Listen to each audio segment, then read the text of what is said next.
ಓಂ ತದೇತತ್ ಸಹಸ್ರಂ ತತ್ಸರ್ವಂ ತಸ್ಯ ಮೇನ್ನಂ ಮಿತ್ರಂ ದಕ್ಷಿಣಂ ಸಜಿತಿ ಪ್ರಾಣಃ ಪರೋಕ್ಷಪ್ರಿಯ ಇವ ಹಿ ದೇವಾಃ ಪರೋಕ್ಷಪ್ರಿಯ ಇವ ಹಿ ದೇವಾಃ.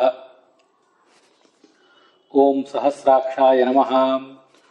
ಓಂ ಮಹಾನ್ನ ಉಗ್ರ ಆಭಿಸ್ಪೃಧೋ ಮಿಥತಿರರಿಷ್ಯನ್ನ ಮಿತ್ರಸ್ಯ ವ್ಯಥಯಾ ಮನ್ಯುಮಿಂದ್ರ ಆಭಿರ್ವಿಶ್ವ ಅಭಿಯುಜಃ.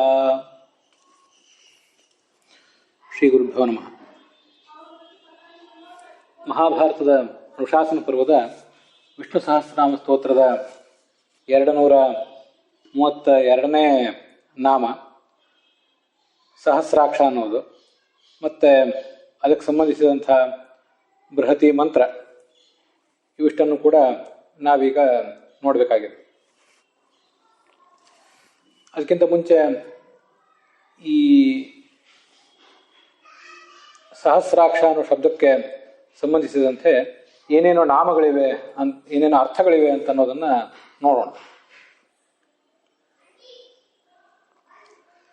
ಸಹಸ್ರಾಕ್ಷ ಅಂದರೆ ನಮಗೆ ಪ್ರಸಿದ್ಧವಾಗಿ ಗೊತ್ತಿರುವಂತೆ 1000 ಕಣ್ಣಿದ್ದವನು. ಅಕ್ಷ ಅಂದರೆ ಕಣ್ಣು, ಅಕ್ಷ ಅಂದರೆ ಇಂದ್ರಿಯಗಳೂ ಹೌದು. ಹೀಗೆ 1000 ಕಣ್ಣುಗಳಿದ್ದವನು ಅಥವಾ 1000 ಇಂದ್ರಿಯಗಳಿದ್ದವನು. ಆ ಕಾರಣಕ್ಕಾಗಿ ಅವನನ್ನ ಸಹಸ್ರಾಕ್ಷ ಅಂತ ಹೇಳಬೇಕು.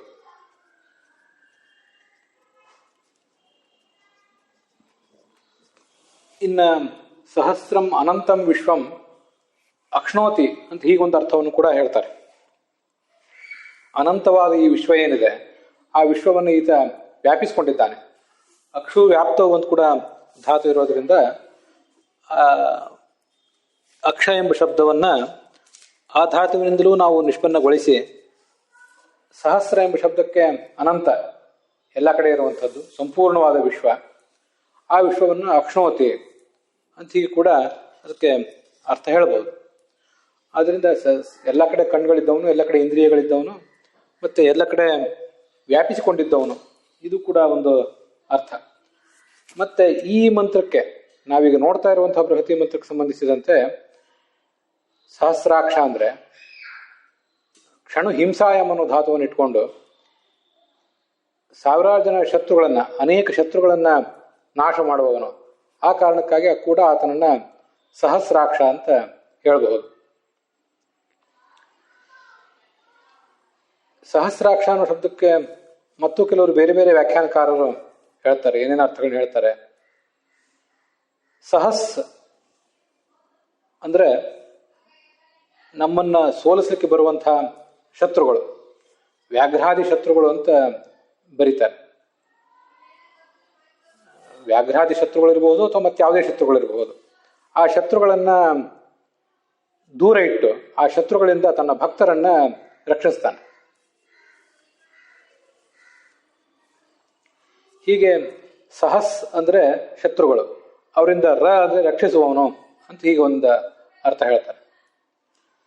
ಮತ್ತೆ ಸಹಸ್ರ ಅಂದ್ರೆ ಸಹ ಜೊತೆಗೆ, ಸಹಸ್ರ ಎಂಬಲ್ಲಿ ಸಹ ಅಂತ ಒಂದು ಶಬ್ದ ಬೇರೆ, ಸ್ರ ಅಂತ ಒಂದು ಶಬ್ದ ಬೇರೆ. ಆ ಶಬ್ದವನ್ನು ನಾವು ಹೇಗೂ ನಿಷ್ಪನ್ನ ಮಾಡ್ಕೋಬಹುದು. ಸಹ ಸ್ರ ಹೀಗೊಂದು, ಅಥವಾ ಸಹಸ್ ಪ್ಲಸ್ ರ ಇನ್ನೊಂದು, ಹೀಗೆ ಕೂಡ ಆ ಶಬ್ದವನ್ನು ನಾವು ನಿಷ್ಪನ್ನ ಮಾಡಿಕೊಂಡು ಅರ್ಥ ಮಾಡ್ಕೋಬಹುದು. ಸಹ ಅಂದ್ರೆ ಜೊತೆಗೆ ಅಂತ ಅರ್ಥ, ಸ್ರ ಅಂದ್ರೆ ಇರುವವನು, ಯಾವಾಗಲೂ ನಮ್ಮ ಜೊತೆಗೇ ಇರುವವನು. ಇದು ಸೃಗತವು ಧಾತುವಿನಿಂದ ಸ್ರ ಅಂದ್ರೆ ಜೊತೆಗಿರುವವನು ಅಂತ ಅರ್ಥ ಆಗ್ತದೆ. ಮತ್ತೆ ಜೊತೆಗಿದ್ದು ನಾಶ ಮಾಡುವವನು, ಶತ್ರುಗಳನ್ನು ನಾಶ ಮಾಡುವವನು, ಹೀಗೂ ಅರ್ಥವನ್ನು ಕೂಡ ಹೇಳಿದ್ದಾರೆ. ಅಕ್ಷ ಅಂದ್ರೆ ಕ್ಷೀಣವಾಗದೇ ಇರುವಂಥದ್ದು ಅಂತ ಅರ್ಥ. ಕ್ಷ ಅಂದ್ರೆ ಕ್ಷೀಣ ಆಗುವಂಥದ್ದು, ಅಕ್ಷ ಅಂದ್ರೆ ಕ್ಷೀಣ ಆಗದೇ ಇರುವಂಥದ್ದು. ಸಹಸ್ರ ಅಂದ್ರೆ ಬಹುಕಾಲ ಪರ್ಯಂತವೂ ಕ್ಷೀಣ ಆಗದೇ ಇರುವಂತಹ ಸಂಪತ್ತು. ಯಾವುದು ಸಂಪತ್ತು ಅಂದ್ರೆ ಪುತ್ರಾದಿ ಸಂಪತ್ತು, ಪುತ್ರ, ಧನ, ಕನಕ ಮೊದಲಾದ ಸಂಪತ್ತು. ಆ ಭಕ್ತ, ಅಂಥ ಸಂಪತ್ತುಳ್ಳಂಥ ಭಕ್ತರನ್ನ ಇವನು ಕಾಪಾಡ್ತಾನೆ. ಈ ಭಕ್ತರು ದೀರ್ಘಕಾಲ ಯಾವುದೇ ಥರದ ನಾಶ ಇಲ್ಲದೆ ಇರುವ ಸಂಪತ್ತನ್ನು ಹೊಂದಿರುವುದು ಇವನ ಅನುಗ್ರಹದಿಂದಾಗಿ.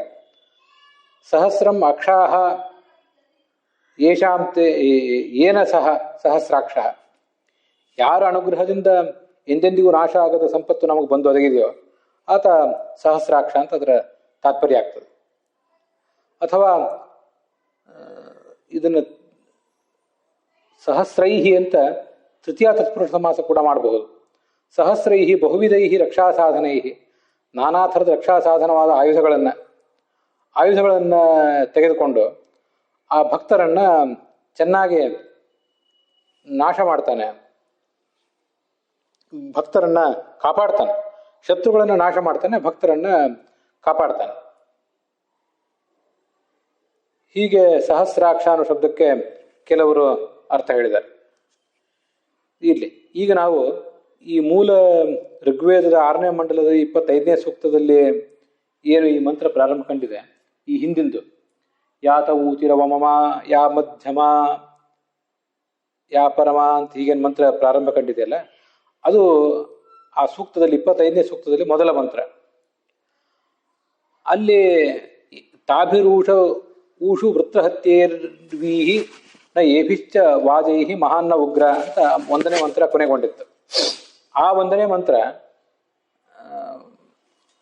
ಏಭಿಶ್ಚ ವಾಜೈಹಿ ಮಹಾನ್ನ ಉಗ್ರ ಅಂತ ಏನಿದೆಯಲ್ಲ, ಅಲ್ಲಿ ಏಭಿಶ್ಚ ವಾಜೈಹಿ ಅನ್ನುವವರೆಗೆ ಮಾತ್ರ ಈ ಹಿಂದಿನ ವಿಶ್ವಾತ್ಮ ಅನ್ನೋ ನಾಮಕ್ಕೆ ಸಂಬಂಧಪಟ್ಟಂತೆ ನಾವು ಇಟ್ಕೊಂಡಿದ್ವಿ. ಮುಂದಿನ ಮಹಾನ್ನ ಉಗ್ರ ಆ ಒಂದು ತುಣುಕು ಮತ್ತೆ ಅದರ ಮುಂದೆ ಬರುವಂತಹ ಮಂತ್ರ, ಇವಿಷ್ಟು ಕೂಡ ಈ ಮುಂದಿನ ಬೃಹತಿ ಮಂತ್ರಕ್ಕೆ ಸಂಬಂಧಪಡ್ತದೆ. ಮಹಾನ್ನ ಉಗ್ರ ಅನ್ನೋದು ಹಿಂದಿನ ಮಂತ್ರದಿಂದ. ಅದಾದ್ಮೇಲೆ ಆಭಿಸ್ಪೃಧೋ ಮಿಥತಿ ರರಿಷ್ಯನ್ ನಮಿತ್ರಸ್ಯ ವ್ಯಥಯಾ ಮನ್ಯುವಿಂದ್ರ ಆಭಿರ್ವಿಶ್ವ ಅಭಿಯುಜೋ ವಿಶೂಚಿ ರರ್ಯಾಯ ವಿಶೋವತಾರಿರ್ ದಾಸೀಹಿ ಅಂತ 2ನೇ ಮಂತ್ರ. ಅಲ್ಲಿ ಆಭಿರ್ವಿಶ್ವ ಅಭಿಯುಜೋ ಅಂತೇನೋ ಮೂಲದಲ್ಲಿ ಓಕಾರ ಇದೆ ಮೂಲ ಮಂತ್ರದಲ್ಲಿ, ಅದನ್ನ ಪದಚ್ಛೇದ ಮಾಡಿದಾಗ ಆಭಿರ್ವಿಶ್ವ ಅಭಿಯುಜ ಅಂತ ಆಗ್ತದೆ. ಅಲ್ಲಿವರೆಗೆ ಈ 232ನೇ ಬೃಹತಿ ಮಂತ್ರ ನಿಂತಿದೆ. ಮತ್ತು ಮೂಲ ಮಂತ್ರಕ್ಕೆ ಸಾಯಣಾಚಾರ್ಯ ಏನು ಅರ್ಥ ಹೇಳ್ತಾರೆ ಅಂತ ಅನ್ನೋದನ್ನ ನಾವೀಗ ನೋಡೋಣ. ಅದಾದ ಬಳಿಕ ಮೂಲ ಮಂತ್ರಕ್ಕೆ ಸಾಯಣಾಚಾರ್ಯ ಹೇಳಿದ ಅರ್ಥ ಮತ್ತೆ ರಘುನಾಥ ಸ್ವಾಮಿಗಳು ಅದಲ್ಲದೆ ಭಗವಂತಾಚಾರ್ಯ ಹೇಳಿದ ಅರ್ಥ ನೋಡೋಣ. ಮುಂದೆ ಸಂಪಾದಿತವಾದ ಮಂತ್ರಕ್ಕೆ ರಘುನಾಥ ಸ್ವಾಮಿಗಳು ಹೇಳುವ ಅರ್ಥ ಇತ್ಯಾದಿಗಳನ್ನ ಮುಂದೆ ಗಮನಿಸೋಣ. ಮಹಾನ್ನ ಉಗ್ರ ಅಂತ ಅನ್ನೋದು ಹಿಂದಿನ ಮಂತ್ರದಲ್ಲಿ ಸೇರಿದೆ. ಆ ಮಹಾನ್ನ ಉಗ್ರ ಅನ್ನೋ ಶಬ್ದಕ್ಕೆ ಸಾಯಣಾಚಾರ್ಯರು ಏನ್ ಅರ್ಥ ಹೇಳಿದ್ದಾರೆ? ಮಹಾನ್ ಅಂದ್ರೆ ನೀನು ದೊಡ್ಡವನು, ಉಗ್ರ ಉದ್ಗೂರ್ಣ ಶತ್ರುಗಳನ್ನು ಸದೆ ಬಡಿಲಿಕ್ಕಾಗಿ ಸಿದ್ಧನಾಗಿ ನಿಂತವನು, ಆದ್ರಿಂದ ನಿನ್ನನ್ನ ಉದ್ಗೂರ್ಣ ಅಂತ ಹೀಗೆ ಕರೀತಾರೆ. ಉದ್ಗೂರ್ಣ ಮಹಾನ್ ದೊಡ್ಡವನಾದಂತಹ ನೀನು, ಹೀಗದರ ತಾತ್ಪರ್ಯ. ನಹ ಅಂದ್ರೆ ನಮಗೆ, ಇದಿಷ್ಟು ಹಿಂದಿನ ಮಂತ್ರದಿಂದ ಸಂಬಂಧಪಡ್ತದೆ. ಆಭಿಸ್ಪೃಧ ಅಭಿಯುಜೋ ಅಂತೇನು ಆಭಿಸ್ಪೃಧೋ ಮಿತತೀರ ರಿಷ್ಯನ್ ಅಂತ ಈಗಿನ ಮಂತ್ರ ಏನಿದೆ ಅದಕ್ಕೆ ಸಾಯಣಾಚಾರ್ಯ ಹೀಗೆ ಅರ್ಥ ಹೇಳ್ತಾರೆ. ಆಭಿಹಿ ಅಸ್ಮದೀಯಾಭಿಹಿ ಸ್ತುತಿಭಿಹಿ ಅಂತ. ಆಭಿಹಿ ಅಂದ್ರೆ ಇವುಗಳಿಂದ ಅಂತ ಅರ್ಥ. ಆ ಇವುಗಳಿಂದ ಅಂದ್ರೆ ಏನದು? ನಮ್ಮ ಸ್ತೋತ್ರಗಳಿಂದ ಅಂತ. ಇವುಗಳಿಂದ ಅಂದ್ರೂ ಸರ್ವನಾಮ ಶಬ್ದ. ಆ ಸರ್ವನಾಮ ಶಬ್ದ ಏನನ್ನು ಹೇಳ್ತದೆ? ಹಿಂದೆ ಬಂದಿರುವುದನ್ನ ಹೇಳ್ತದೆ. ಅದಕ್ಕಾಗಿ ಈ ಊತಿ ಎಂಬ ಶಬ್ದದಿಂದ ಸ್ತೋತ್ರ ಅಂತ ಅನ್ನೋ ಅರ್ಥವನ್ನ, ಆಭಿಹಿ ಎಂಬ ಶಬ್ದದಿಂದ ಸ್ತೋತ್ರ ಅನ್ನೋ ಅರ್ಥವನ್ನ ಸಾಯಣಾಚಾರ್ಯ ಇಟ್ಕೊಂಡಿದ್ದಾರೆ. ಆಭಿಹಿ ಅಸ್ಮದೀಯಾಭಿಹಿ ಸ್ತುತಿಭಿಹಿ ಅಂತ. ಮತ್ತೆ ಮಿಥತೀಹಿ ಅಂದ್ರೆ ಶತ್ರು ಸೈನ್ಯವನ್ನ ಸದೆ ಬಡಿತಾ ಇರುವಂತಹ. ಸ್ಪೃಧ ಅನ್ನೋ ಶಬ್ದವು ಕೂಡ ಸೈನ್ಯವನ್ನೇ ಹೇಳ್ತದೆ. ಶತ್ರು ಸೈನ್ಯವನ್ನ ಸದೆ ಬಡಿತಾ ಇರುವಂತಹ ನಮ್ಮ ಸೈನ್ಯವನ್ನ. ಅರಿಷ್ಯನ್ ಅಹಿಂಸನ್, ನಮ್ಮ ಸೈನ್ಯಕ್ಕೆ ಏನೂ ಬಾಧೆ ಆಗಲೇ ಇರಲಿ, ಶತ್ರು ಸೈನ್ಯಕ್ಕೆ ಬಾಧೆ ಆಗಲಿ. ಅಮಿತ್ರಸ್ಯ ಶತ್ರೋಹೋ ಮನ್ಯುಂ ಸಂಗ್ರಾಮಾದಿಷು ವಿದ್ಯಮಾನಂ ಕೋಪಂ, ಮಹಾಕೋಪ ದರ್ಪ ಆರ್ಭಟದಿಂದ ಅವನೇನು ಯುದ್ಧದಲ್ಲಿ ಈಗ ಬಂದು ನಿಂತಿದ್ದಾನೆ, ಅವನ ಆ ಕೋಪವನ್ನ ಅಂತ ಹೀಗಾದರ ತಾತ್ಪರ್ಯ.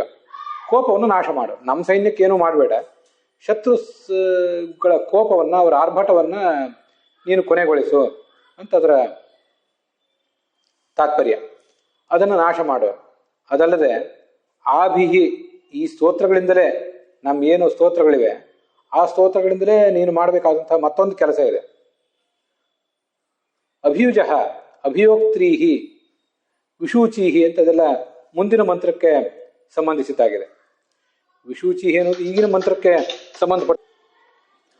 ಅಭಿಯೋಕ್ತ್ರೀಹಿ ಅನ್ನೋದಕ್ಕೆ ಕೆಲಸದಲ್ಲಿ ತೊಡಗಿರುವವರು ಅನ್ನೋ ಅರ್ಥ ಸಾಯಣಾಚಾರ್ಯರಿಗೆ ಇದ್ದಂತೆ ಕಾಣಿಸ್ತದೆ. ಕೆಲಸದಲ್ಲಿ ತೊಡಗಿರುವಂತಹ ಈ ಏನೋ ದಾಸಿಯರು, ಸೇವಕಿಯರು ಮೊದಲಾದವರಿದ್ದಾರೆ ಅಂತ ಹೀಗೆ ಅವರು ಅರ್ಥ ಬರೆದಿದ್ದಾರೆ. ಆ ಅರ್ಥ ನಮಗೇನು ಇಲ್ಲಿಗೆ ಮುಖ್ಯ ಆಗೋದಿಲ್ಲ. ಯಾಕಂದ್ರೆ ಆಭಿರ್ವಿಶ್ವ ಅಭಿಯುಜಃ ಅನ್ನೋರಿಗೆ ಮಾತ್ರ ನಾವು ಅದನ್ನು ತುಂಡು ಮಾಡಿಕೊಂಡು ಮುಂದಿನ ಅರ್ಥವನ್ನು ಹೇಳೋರಿದ್ದೇವೆ. ಅದರಿಂದ ನಮ್ಮ ಅರ್ಥ ಬೇರೆನೇ ಇದೆ. ಹೀಗೆ ಸಾಯಣಾಚಾರ್ಯ ಅರ್ಥ ಹೇಳಿದ್ದಾರೆ. ಇದು ಸಾಯಣಾಚಾರ್ಯ ಅರ್ಥ ಹೇಳಿದ್ದಾದ್ಮೇಲೆ ಇನ್ನು ಮುಂದೆ ನಾವು ಭಗವಂತಾಚಾರ್ಯರು ಇದಕ್ಕೇನು ಅರ್ಥ ಹೇಳ್ತಾರೆ ಅಂತ ಅನ್ನೋದನ್ನ ನೋಡೋಣ. ಭಗವಂತಾಚಾರ್ಯ ದೃಷ್ಟಿಯಲ್ಲಿ ಸಹಸ್ರಾಕ್ಷ ಅನ್ನೋ ಶಬ್ದಕ್ಕೆ ಏನೇನು ಅರ್ಥ ಅಂತ ಅನ್ನೋದನ್ನ ಈಗಾಗಲೇ ನಾವು ನೋಡಿದ್ದೇವೆ. ಅವ್ರ ದೃಷ್ಟಿಯಲ್ಲಿ ಇದು 229ನೇ ನಾಮ. ಸಹಸ್ರಾಕ್ಷ ಅನ್ನುವ ನಾಮಕ್ಕೆ ಸಂಬಂಧಪಟ್ಟಂತೆ ಬೃಹತಿ ಮಂತ್ರ ಕೂಡ ಅವ್ರ ದೃಷ್ಟಿಯಲ್ಲಿ ಸ್ವಲ್ಪ ಇನ್ನೂ ಹಿಂದುಳಿದಿದೆ. ಅರಣ್ಯೇ ಪಾಹಿರಿಷೋ ಮದೇಮ ಶತಹಿಮಾ ಸುವೀರಾಹ ಯಾತ ಊತಿರವಮಾಯ ಪರಮಾಯ ಮಧ್ಯಮೇಂದ್ರ ಶುಷ್ಮಿನ್ನ ಅನ್ನುವರಿಗೆ ಆ ಮಂತ್ರ ನಿಂತಿದೆ. ಸಾಯಣಾಚಾರ್ಯ ತೋರಿಸುವಂಥ ಇದು ಭಗವಂತಾಚಾರ್ಯರ ಮಂತ್ರ.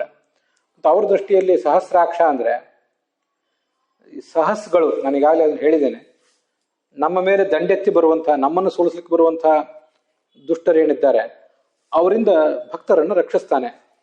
ಮತ್ತೆ ಸಹ ಅಂದರೆ ಭಕ್ತರ ಜೊತೆಗೇನೆ ಇದ್ದು, ಭಕ್ತರ ಜೊತೆಗೇನೆ ಇದ್ದು ಅವರನ್ನು ಕಾಪಾಡ್ತಾನೆ. ಸಹಸ್ರ ಅಂದರೆ ಬಹುಕಾಲ, ಅಕ್ಷ ಅಂದರೆ ನಾಶವಾಗದೇ ಇರುವ ಪುತ್ರಾದಿ ಸಂಪತ್ತನ್ನು ಪಡೆದವರು ಈ ಭಕ್ತರು. ಅವರಿಗೆ ಅಂತ ದೊಡ್ಡ ಒಂದು ಸಂಪತ್ತು ಬಂದಿದ್ದಾದ್ರಿಂದ ಅದು ಈ ಭಗವಂತನ ಅನುಗ್ರಹದಿಂದಲೇ.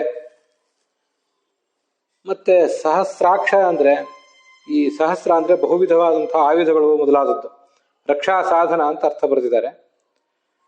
ಅದರಿಂದ ನಾನಾ ಥರದ ರಕ್ಷಾ ಸಾಧನಗಳನ್ನು ಕೊಟ್ಟು ಭಕ್ತರಿಗೆ ಆಪತ್ತು ಬಂದಾಗ ಅವರ ಆಪತ್ತುಗಳನ್ನು ಪರಿಹರಿಸುವುದಕ್ಕೋಸ್ಕರ ನಾನಾ ಥರದ ಆಯುಧಗಳನ್ನು ತಾನು ಕೈಯಲ್ಲಿ ಹಿಡಿದು ಅಥವಾ ನಾನಾ ಥರದ ಈ ಅಭೀಷ್ಟ ಸಾಧನಗಳನ್ನು ಅವರಿಗೆ ಕೊಟ್ಟು, ಕಾಮಗಳನ್ನು ಅವರಿಗೆ ಕೊಟ್ಟು ಅವರನ್ನು ಕಾಪಾಡ್ತಾನೆ ಅಂತ ಹೀಗೆ ಸಹಸ್ರಾಕ್ಷ ಅನ್ನೋ ಶಬ್ದಕ್ಕೆ ಅವರು ಅರ್ಥ ಬರೀತಾರೆ. ಮುಂದೆ ಈ ವೇದ ಮಂತ್ರಕ್ಕೆ ಅವ್ರು ಬರೆಯುವ ಅರ್ಥ ಏನು ಅದನ್ನೀಗ ನಾವು ನೋಡಬೇಕು. ಮಹಾನ್ನ ಉಗ್ರ, ಅದು ಕೆಲವು ಶಬ್ದಗಳು ಹಿಂದೆ ನಾವು ನೋಡಿದ್ದೇವೆ, ಆದರೂ ಅದನ್ನೇ ಇನ್ನೊಂದ್ಸರಿ ನಾವು ಗಮನಿಸ್ಬೇಕು. ಉಗ್ರ, ನೀನು ಶತ್ರು ಭಯಂಕರ. ಮಹಾನ್, ಮಹಾತ್ಮನಾಗಿದ್ದಿ, ದೊಡ್ಡವನಾಗಿದ್ದಿ. ಇವೆಲ್ಲ ಆ ಭಗವಂತನಿಗೆ ವಿಶೇಷಣ ಅಷ್ಟೆ. ಹೀಗೆ ದೊಡ್ಡವನಾದಂಥ ನೀನು, ಮಹಾತ್ಮನೂ ಆಗಿದ್ದಿ, ಶತ್ರು ಭಯಂಕರನೂ ಆಗಿದ್ದಿ. ಅಂತಹ ನೀನು ರಿಷ್ಯನ್, ಭಕ್ತರನ್ನು ಯಾವತ್ತೂ ತೊಂದರೆಗೆ ಈಡು ಮಾಡದೇ ಇದ್ದವನು. ಇದು ಭಗವಂತಾಚಾರ್ಯರು ಬರೆಯುವ ಅರ್ಥ. ಆಬಿಹಿ ಊತಿಬಿಹಿ ತ್ರಿವಿಧೈಹಿ ಭಕ್ತ ರಕ್ಷಾ ಸಾಧನೈಹಿ ಅಂತ. ಊತಿ ಅಂದರೆ ರಕ್ಷಾ ಸಾಧನ. ಮೂರು ಥರದ ಭಕ್ತರೇನಿದ್ದಾರೆ ಅವರನ್ನು ರಕ್ಷಿಸಲಿಕ್ಕೆ ಬೇಕಾಗಿರುವ ರಕ್ಷಾ ಸಾಧನಗಳು. ಅವುಗಳ ಮೂಲಕ ಶತ್ರುವರ್ಗವನ್ನು ಸದೆ ಪಡೆಯಬೇಕು. ಅಮಿತ್ರಸ್ಯ ಅಂದರೆ ಶತ್ರುವರ್ಗಸ್ಯ ಸಂಬಂಧಿನಿ ಸ್ಮೃತಃ. ಶತ್ರುಗಳ ಏನು ಸೈನ್ಯಗಳಿವೆ, ಸ್ಪೃಧ ಅಂದರೆ ಸ್ಪರ್ಧಮಾನ, ಮಿಥತಿ, ಅವು ಕೂಡ ನಮ್ಮ ಮೇಲೆ ದಾಳಿ ಎತ್ತಿ ಬರ್ತವೆ, ದಾಳಿ ಮಾಡಲಿಕ್ಕಾಗಿ ಬರ್ತವೆ, ಸೈನ್ಯಗಳು ಅಂತ ಅರ್ಥ. ಮತ್ತು ಅವರ ಕೋಪ, ಮನ್ಯು ಅಂದರೆ ಕೋಪ, ಅವೆಲ್ಲವನ್ನು ಕೂಡ ನೀನು ನಾಶ ಮಾಡು, ವ್ಯರ್ಥ ಮಾಡು.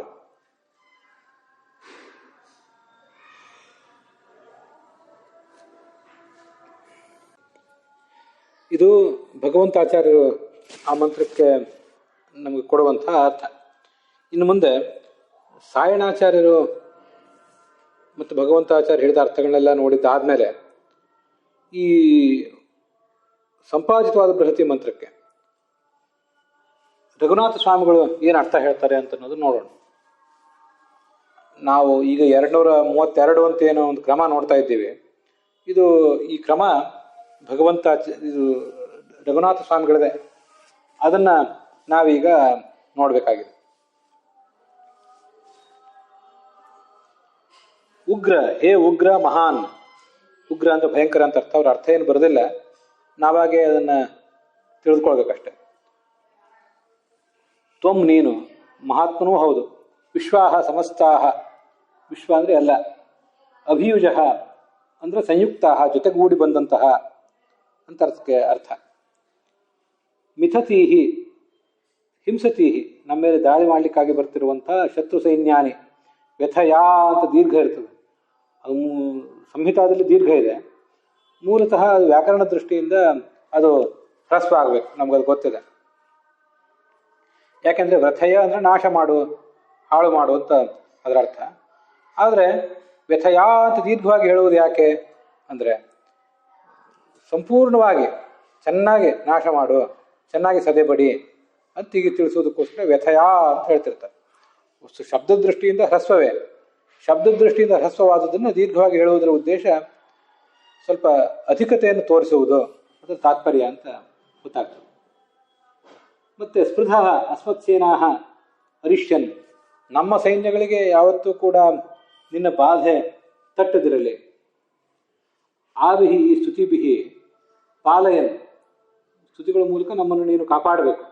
ಪಾಲಯನ್ ಅಂತಲ್ಲಿ ಮೂಲದಲ್ಲಿ ಮಂತ್ರದಲ್ಲಿ ಏನು ಶಬ್ದ ಕಾಣಿಸ್ತಿಲ್ಲ, ಆದರೆ ಅದನ್ನ ಇಟ್ಕೊಳ್ಳೋದು ಯಾಕೆ ಅಂದರೆ ಒಂದು ಅಧ್ಯಾಹಾರ ಮಾಡ್ಕೊಳ್ಳೋದು.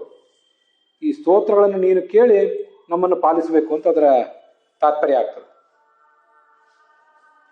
ಅದಕ್ಕಾಗಿ ಪಾಲಯನ್ ಅಂತ ಒಂದನ್ನ ಅಧ್ಯಾಹಾರ ಮಾಡ್ಕೊಂಡಿದ್ದಾರೆ. ಅಮಿತ್ರಸ್ಯ ಶತ್ರೋಹ, ಶತ್ರುಗಳ ಒಂದು ಮನ್ಯು ಅಂದರೆ ಕೋಪ, ಅದನ್ನ ಈ ಸ್ತೋತ್ರಗಳ ಮೂಲಕವೇ ನೀನು ನಾಶ ಮಾಡು. ನಮ್ಮ ಸ್ತೋತ್ರಗಳನ್ನು ನೀನು ಕೇಳಿ ಅದನ್ನು ನಾಶ ಮಾಡು ಅಂತ ಹೀಗೆ ಅರ್ಥ ಬರೆದಿದ್ದಾರೆ. ಏನಾಯ್ತು, ಸಹಸ್ರಾಕ್ಷ ಅನ್ನೋ ಶಬ್ದಕ್ಕೂ ಈ ಬೃಹತಿ ಮಂತ್ರಕ್ಕೂ ಏನು ಸಂಬಂಧ ಅಂದರೆ, ಸಹಸ್ರಾಹ ಅಂದರೆ ಸಹಸ್ರ ಸಂಖ್ಯಾಕಾಹ, ಸಾವಿರಾರು ಸಂಖ್ಯೆಯ, ಬಹಳ ಸಂಖ್ಯೆಯ. ಯಾವುವು ಬಹಳ ಸಂಖ್ಯೆಯು ಏನವು? ಶತ್ರು ಸೈನ್ಯಗಳು. ಆ ಶತ್ರು ಸೈನ್ಯಗಳನ್ನು ಆ ಸಮ್ಯಕ ಕ್ಷಿಣೋತಿ, ಕ್ಷಿಣೋತಿ ಅಂದರೆ ನಾಶ ಮಾಡ್ತಾನೆ. ಆ ಕಾರಣಕ್ಕಾಗಿ ಅವನನ್ನು ಸಹಸ್ರಾಕ್ಷ ಅಂತ ಹೇಳ್ತಾರೆ. ಈ ಕ್ಷಿಣ ಧಾತುವಿಗೆ ಡ ಪ್ರತ್ಯಯ ಬಂದು ಕ್ಷ ಅಂತ ಆಗಿದೆ. ಕ್ಷಿಣೋತಿ ಎಂಬಲ್ಲಿ ಕ್ಷಿಣು ಅಂತ ಮೂಲ ರೂಪ. ಅಲ್ಲಿ ಇರುವ ಇಕಾರ ಮತ್ತು ನಕಾರ ಇವೆಲ್ಲ ಹೊರಟೋಗಿ ಕ್ಷ ಮಾತ್ರ ಉಳಿದಿದೆ. ಸಹಸ್ರಾಕ್ಷ ಅಂತ ಮಾತ್ರ ಉಳಿದಿದೆ ಅಂತ ಈಗ ಅದರಿಂದ ಗೊತ್ತಾಗ್ತದೆ. ಇದು ಸಹಸ್ರಾಕ್ಷ ಅನ್ನೋ ನಾಮಕ್ಕೂ ಆ ಮೂಲ ಮಂತ್ರಕ್ಕೂ ಇರುವಂಥ ಸಂಬಂಧ. ನಾಶಪಡಿಸು ಅನ್ನೋ ಅರ್ಥವೇ ಅಲ್ಲಿ ವ್ಯಥಯ ಇತ್ಯಾದಿ ಕಡೆಗಳಲ್ಲಿ ಬಂದೇ ಇದೆ. ಹೀಗೆ ನಮಗದು ಮಂತ್ರಕ್ಕೂ ಮತ್ತೆ ನಾಮಕ್ಕೂ ಇರುವ ಸಂಬಂಧ ಸ್ಪಷ್ಟ ಆಯಿತು. ಇನ್ನು ಮುಂದೆ ನಾನು ಈ ಮಂತ್ರಕ್ಕೆ ಏನು ಅರ್ಥ ಮಾಡಿದ್ದೇನೆ ಅನ್ನೋದನ್ನು ನೋಡೋಣ. ಇವ್ರು ಹಿಂದಿನವ್ರು ಹೇಳಿದ ಅರ್ಥವನ್ನು ಇಟ್ಕೊಂಡಿದ್ದೇನೆ, ಇಲ್ಲಿ ಹೆಚ್ಚೇನು ವ್ಯತ್ಯಾಸ ಮಾಡಿಲ್ಲ. ಕೆಲವು ಧಾತುಗಳನ್ನು ಮಾತ್ರ ನಾನು ವ್ಯತ್ಯಾಸವಾಗಿ ಇಟ್ಕೊಂಡಿದ್ದೇನೆ ಅಷ್ಟೇ. ನೋಡಿದಾಗ ಗೊತ್ತಾಗ್ತದೆ. ಉಗ್ರ, ಶತ್ರು ಭಯಂಕರನಾದ ಇಂದ್ರ, ಪರಮೇಶ್ವರ ಭಗವಂತನೇ. ಮಹಾನ್, ಪೂಜ್ಯನಾದಂತಹ ನೀನು. ಅನ್ವಯ ಹೀಗೆ ಸ್ವಲ್ಪ ವ್ಯತ್ಯಾಸ ಮಾಡ್ಕೊಂಡಿರ್ತೇನೆ ಅಷ್ಟೇ. ನಮಗೆಲ್ಲರಿಗೂ ಪೂಜ್ಯನಾದ ನೀನು ಅಂತ ಹೀಗೆ ಅವನ ಸ್ತೋತ್ರ ಅದು. ಅಂತಹ ನೀನು ಈಗೇನು ಮಾಡಬೇಕಾಗಿದೆ? ಊತಿಬಿಹಿ, ಊತಿ ಅನ್ನೋ ಶಬ್ದಕ್ಕೆ ನಾನು ಬೇರೆ ಅರ್ಥ ಮಾಡ್ಕೊಂಡಿದ್ದೀನಿ. ಊತಿ ಅಂದರೆ ಗತಿ ಅಂತ ಅರ್ಥ, ಲೀಲಾ ಅಂತ ಅರ್ಥ. ಊತಿ ಅಂದರೆ ರಕ್ಷಾ ಸಾಧನ, ಈ ಅರ್ಥವನ್ನು ನಾನು ಮಾಡ್ಕೊಂಡಿಲ್ಲ. ಈ ಹಿಂದಿನ ಮಂತ್ರದಲ್ಲೇ ಅದು ಸ್ಪಷ್ಟವಾಗಿ ನಮಗೆ ಗೊತ್ತಾಗಿದೆ. ಊತಿ ಅಂದರೆ ಭಾಗವತದಲ್ಲಿ ಬಂದಿರುವಂತೆ ನಿನ್ನ ಗತಿ, ನಿನ್ನ ಲೀಲೆ ಅಂತ ಹೀಗೆ ಅದಕ್ಕೆ ಅರ್ಥ ಆಗ್ತದೆ. ಆದ್ದರಿಂದ ಊತಿ ಅಂದರೆ ಗತಿ, ಲೀಲೆ ಅಂತ ಹೀಗೆ ಅದರ ಅರ್ಥ ಮಾಡ್ಕೊಂಡಿದ್ದೇನೆ. ಅದೊಂದು ನನ್ನ ವ್ಯಾಖ್ಯಾನದಲ್ಲಿ ಒಂದು ಹೆಚ್ಚಿನ ಅರ್ಥವಾಗಿ ಕಾಣಿಸ್ತದೆ. ಮತ್ತೆ ಊತಿ ಅನ್ನುವುದನ್ನೇ ಯಾಕೆ ಎತ್ಕೋಬೇಕು ಅಂದರೆ, ಈ ಹಿಂದಿನ ಮಂತ್ರದಲ್ಲಿ ಊತಿ ಅಂತನ್ನುವುದೇ ಬಂದಿದೆ.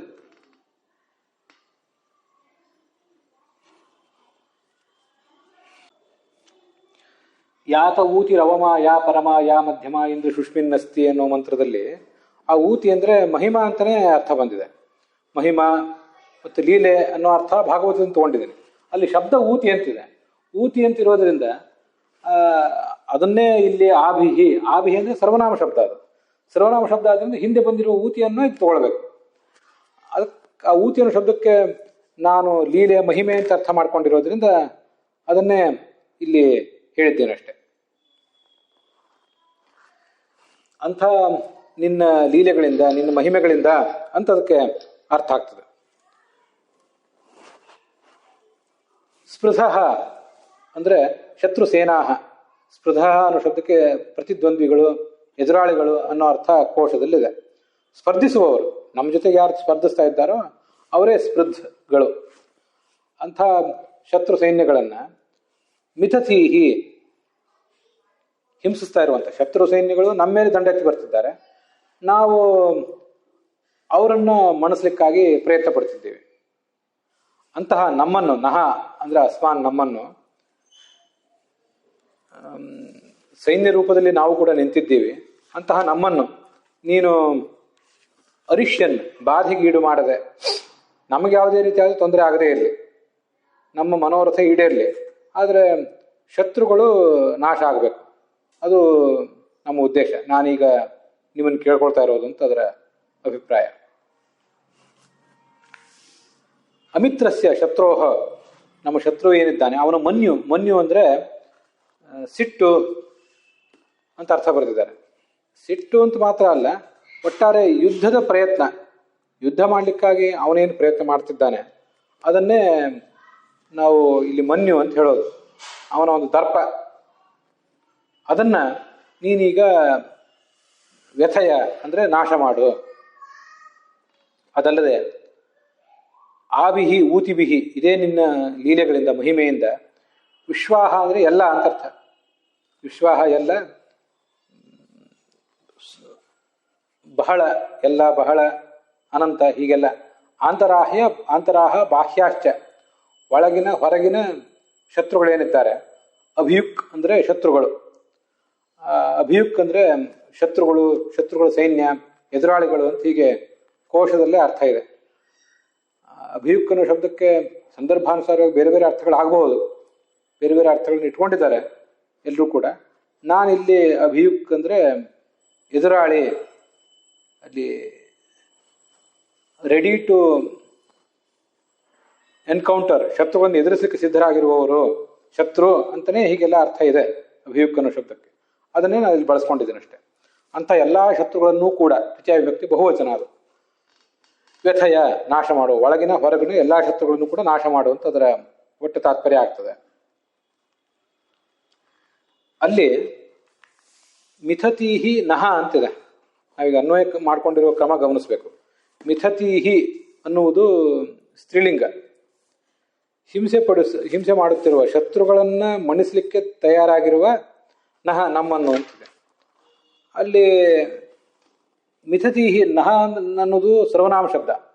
ಮಾಮ್ಮ ಅವಾಮ್ನು ಅಸ್ಮಾನ್ನಹ ಸರ್ವನಾಮ ಶಬ್ದದ ದ್ವಿತೀಯ ವಿಭಕ್ತಿ ಬಹುವಚನ. ಅದು ಮಿಥತೀಹಿ ಅಂತ ಸ್ತ್ರೀಲಿಂಗ ಯಾಕೆ ಅಂದರೆ, ನಹ ಅನ್ನೋದಕ್ಕೆ ನಮ್ಮ ಸೈನ್ಯಗಳು ಅಂತ ಅರ್ಥ. ನಮ್ಮ ಸೇನೆಗಳು, ಸೇನಾ ಅನ್ನೋದು ಸ್ತ್ರೀಲಿಂಗ. ಅದರಿಂದ ಅಸ್ಮಾಕಂ ಸೇನಾಹ, ನಮ್ಮ ಸೈನ್ಯಗಳು ಅಂತ ಹೀಗೆ ಅರ್ಥ ಇರೋದ್ರಿಂದ ಅಂತ ನಾವು ಮಾಡ್ಕೊಂಡಿದ್ರಿಂದ ಸೇನಾ ಶಬ್ದ ಸ್ತ್ರೀಲಿಂಗ ಆದ್ರಿಂದ ಮಿಥತಿ ಅನ್ನೋದು ಕೂಡ ಸ್ತ್ರೀಲಿಂಗದಲ್ಲಿದೆ. ಅಂತೂ ಸೈನ್ಯದ ರೂಪದಲ್ಲಿರುವ ನಾವು, ಇದು ಒಟ್ಟಾರೆ ಅದಕ್ಕೆ ನಮಗೆ ಸಿಗುವಂಥ ಅರ್ಥ. ಹೀಗೆ ಅರ್ಥ ಸ್ವೀಕಾರ ಮಾಡ್ಕೊಂಡಿದ್ರಿಂದ ಮಿಥತೀಹಿ ನಹ ಅಂತ ಸ್ತ್ರೀಲಿಂಗ ಸರಿ ಆಗ್ತದೆ. ಇನ್ನು ಸಹಸ್ರಾಕ್ಷ ಅನ್ನೋ ಶಬ್ದಕ್ಕೆ ಅರ್ಥ ಏನು? ಸಹಸ್ರಾನ್ ಅಂದರೆ ಬಹಳ ಸಂಖ್ಯೆ, ದೊಡ್ಡ ಸಂಖ್ಯೆಯಲ್ಲಿರುವಂಥ ಶತ್ರುಗಳನ್ನು. ಆ ಅಂದರೆ ಸಮಂತ, ಚೆನ್ನಾಗಿ ಕ್ಷಣವತಿ ನಾಶ ಮಾಡ್ತಾನೆ. ಆ ಕಾರಣಕ್ಕಾಗಿ ಆತ ಸಹಸ್ರಾಕ್ಷ, ಹೀಗಾದರ ಅರ್ಥ. ಈ ರಘುನಾಥ ಸ್ವಾಮಿಗಳು ಕ್ಷಿಣು ಹಿಂಸಾಯಾಮ್, ಕ್ಷಿ ಅಂತ ಆರಂಭದಲ್ಲಿ ಕ್ಷಿಣು ಹಿಂಸಾಯಂ ಅನ್ನೋ ಧಾತುವನ್ನು ಇಟ್ಕೊಂಡಿದ್ದಾರೆ. ನಾನು ಅದಕ್ಕಿಂತ ಇನ್ನೂ ಸ್ವಲ್ಪ ಅನುಕೂಲಕರವಾದ ಧಾತು ಕ್ಷಣು ಹಿಂಸಾಯಾಮ್ ಅಂತ, ಕ್ಷಿ ಬದಲಾಗಿ ಕ್ಷ ಅಂತ ಇಟ್ಕೊಂಡಿದ್ದೇನೆ ಅಷ್ಟೇ. ಆ ಎರಡೂ ಕೂಡ 8ನೇ ತನಾದಿಗಣದಲ್ಲೇ ಬರುವಂಥ ಧಾತುಗಳೇ. ಧಾತು ಸಂಖ್ಯೆಯನ್ನು ಕೂಡ ಅಲ್ಲೇ ನಾನು ತೋರಿಸಿದ್ದೇನೆ. ಅದರಲ್ಲಿ ಆಸಕ್ತರಾದವರು ಅದನ್ನು ಕೂಡ ಗಮನಿಸ್ಬೋದು.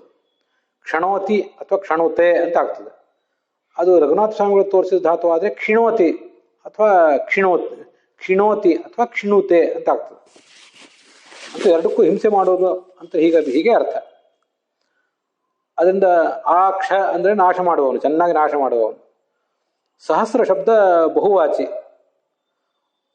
ದಶ, ಶತ, ಸಹಸ್ರ ಇವೆಲ್ಲವೂ ಕೂಡ ಬಹು ಅನ್ನೋ ಅರ್ಥವನ್ನೇ ಕೊಡೋದ್ರಿಂದ ಸಹಸ್ರಾಕ್ಷ ಅಂದರೆ ಬಹುಸಂಖ್ಯೆಯ ಶತ್ರುಗಳನ್ನು ಸದೆ ಬಡಿಯುವವನು ಅಂತ ಅರ್ಥ ಆಗ್ತದೆ. ಇದೇ ಅರ್ಥವನ್ನೇ ಬೃಹತಿ ಮಂತ್ರ ಕೂಡ ವಿಶ್ವಾಹ ಅಭಿಯುಜ ವ್ಯಥಯ. ಅಭಿಯುಜ ಅಂದರೆ ಶತ್ರುಗಳು, ವಿಶ್ವಾಹ ಅಂದರೆ ಅನೇಕ ಸಂಖ್ಯೆಯ, ಅವ್ರನ್ನ ವ್ಯಥಯ ನಾಶ ಮಾಡು ಎಂಬ ಶಬ್ದದಿಂದ ವ್ಯಾಖ್ಯಾನ ಮಾಡಿದೆ. ಭಾವಾರ್ಥ ಏನಾಗ್ತದೆ? ಭಗವಂತನೇ ನೀನು ಅರಿಭಯಂಕರ, ಸರ್ವೇಶ್ವರನು ಕೂಡ ಆಗಿದ್ದಿ. ಶತ್ರುಗಳನ್ನು ಮಣಿಸಲಿಕ್ಕೆ ನಾವೀಗ ಹೊರಟಿದ್ದೇವೆ ಅಂತ ನಮ್ಮನ್ನು ನೀನು ಯಾವತ್ತೂ ಬಾಧೆಗೆ ಈಡು ಮಾಡಬೇಡ. ನಮಗೆ ಯಾವುದೇ ರೀತಿಯಾದ ವಿಘ್ನ ಬರುವುದು ಬೇಡ. ಶತ್ರುಗಳ ಯುದ್ಧ ಪ್ರಯತ್ನವನ್ನೇ ನಿನ್ನ ಊತಿಯಿಂದ ಅಂದರೆ ಮಹಿಮೆ ಅಥವಾ ಲೀಲೆಯಿಂದ ವಿಫಲಗೊಳಿಸು. ಅವರ ಯುದ್ಧ ಪ್ರಯತ್ನವೇ ಹಾಳಾಗಿ ಅವರು ನಮ್ಮ ಮೇಲೆ ದಂಡತೆ ಬರದಂತಾಗಲಿ. ಅಲ್ಲದೆ ಎಲ್ಲ ಥರದ ಇದೊಬ್ಬ ರಾಜ ಇದನ್ನು ಹೇಳುವುದಾದರೆ ಅವನಿಗೆ ರಾಜ್ಯದಲ್ಲೇ ಇರುವ ಶತ್ರುಗಳು, ಹೊರಗಿನ ಶತ್ರುಗಳು ಅಂತ ಹೀಗಲ್ಲ. ನಾವು ರಾಜರಲ್ಲದೇ ಇದ್ದರೂ ಕೂಡ ಇದನ್ನು ಹೇಳಿದರೆ ನಮ್ಮ ಒಳಗೆ ಇರುವಂತಹ ಕಾಮಕ್ರೋಧಾದಿ ಶತ್ರುಗಳು, ಹೊರಗಿನ ಶತ್ರುಗಳು, ಹೀಗೆ ಇವರೆಲ್ಲರೂ ನಮ್ಮ ಶತ್ರುಗಳೇನಿದ್ದಾರೆ ಅವರೆಲ್ಲರನ್ನೂ ಕೂಡ ನಿನ್ನ ಮಹಿಮೆಯಿಂದ ನಾಶ ಮಾಡು. ಊತಿ ಅನ್ನೋದಕ್ಕೆ ಲೀಲೆಯ ಮಹಿಮೆ ಅಂತನೋ ಅರ್ಥ ಮುಖ್ಯ.